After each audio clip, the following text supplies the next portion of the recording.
Welcome to the show that takes up no more than 5 minutes of your time, but could help you gain massive real estate knowledge. It's 5 Minutes in Real Estate with best-selling author Shane Willis.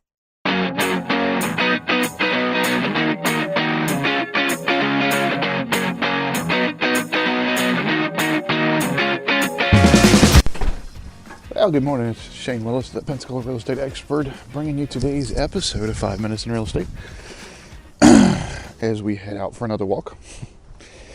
So, reports this morning. I looked at some of the results of what our first-time home buyer looks like. What does a first-time home buyer look like? And I meant demographic statistics. As one could think, a lot of people would say, well, the first-time home buyer is probably a young married couple.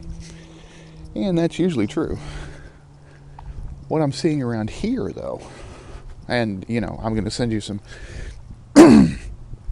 pictures, some statistics. I actually got a graph being created right now so that we can show you exactly what all these break down to include income levels. A married couple is usually the first one. Believe it or not, a single female has a higher percentage of being a first-time home buyer than a single male. So, but I'll send you all that if you're not getting those tips, tricks. Get over to 5minutesinrealestate.com. We'll talk about that in a minute. But what I am seeing differently here is a lot of people are starting to realize that long-term real estate is also where you can build wealth, create wealth.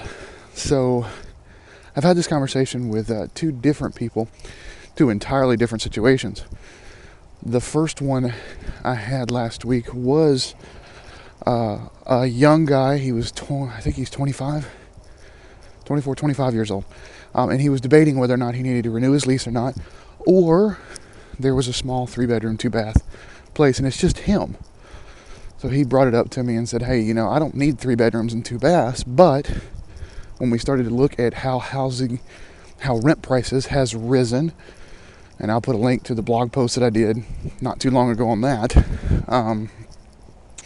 and are going to continue to rise. And I say that from experience because I own rental properties. And this year, every one of my rentals are going up. It's because that's where the market's at. If I was charging $1,000 for something, I'm now charging $1,050 for it.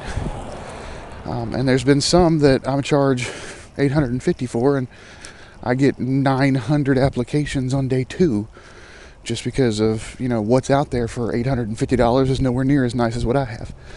But he was trying to figure out if he should buy a property, if he should just sign another lease. And so we talked through not just the business needs for it, because I can make the argument that the buying of the house is much better. And he wound up doing it. That we're under contract now, but those factors, we looked at what he was paying in rent, we looked at what his mortgage was going to be. It was about the same. I think he wound up being like $10 less. But now he's a homeowner, so we had to factor that in. So he figured it was going to cost him about $50 more a month, maybe a little more, to own the home. But he's looking down the road, like a lot of 25-year-olds are not, but he's looking down the road that this small place, because it's only 1,100 square foot, so it's not a big place at all. But once he does find the right one, which was a laughing conversation for most of the time, decides to get married, starts a family, that house will survive for a little while. But when we bought it in mind of him becoming a move-up landlord, meaning that when he goes to buy his next home, this will be a perfect rental. And he owns it, and somebody else will pay it. And we structured his mortgage properly. So buying made sense for him. There was another client of mine that called me the other day, and we went out. We've been friends for a while. He knows I do real estate. We went out chatting for a bit, and he asked me he had listened to one of my episodes about using real estate as a college fund. And they have a newborn, and he wanted a little more explanation on that. So, does that make sense? Well, yeah, it does. We found a nice place. It's a 2-1 condo that rents out quite well. And we structured it to where he's not making a whole lot of cash flow every year. But we know the rents are going to be covered. We didn't put him on an ARM like we would have way back in 06, 05. We did put him on a 30-year, or not a 30-year fix. The big kicker was we put him on a 15-year note. That's why he's not making a lot of cash flow right now. So we put him on a 15-year note, and the rent does cover that note. So he's covered there. So when his lovely daughter turns 16 years old, that house will be paid for. So we can collect the rent for 2 more years. And now when she's 18, 19, ready to head off to college, either A, we can use the funds that we've created for rent and continue to pay for it that way, or B, we can turn around and sell the property and all of college is paid for. So that's a good way to get someone else, i.e. your tenant, to pay for your kids' college funds. Does it always work that way? No. Met with a third couple. They are here, but they're not here long. And when I say long, I mean under 12 months. If you're here, honestly, under 18 months, I would say it's probably not a good idea to buy unless you plan on using it as a rental. But if you plan on using it as a rental and it's that short a term, there's some other guidelines we got to pay attention to, like income to cover both mortgages. So there's that particular reason, I think I met with this guy early December. I think he's referred me like 4 people because he said I was the only realtor that I ever met, or that he ever met, that actually told him, no, you shouldn't buy. You should go lease. And then I hooked him up with a good rental management company that had some good properties. So is it always the best to buy? Am I just out here pushing that? No.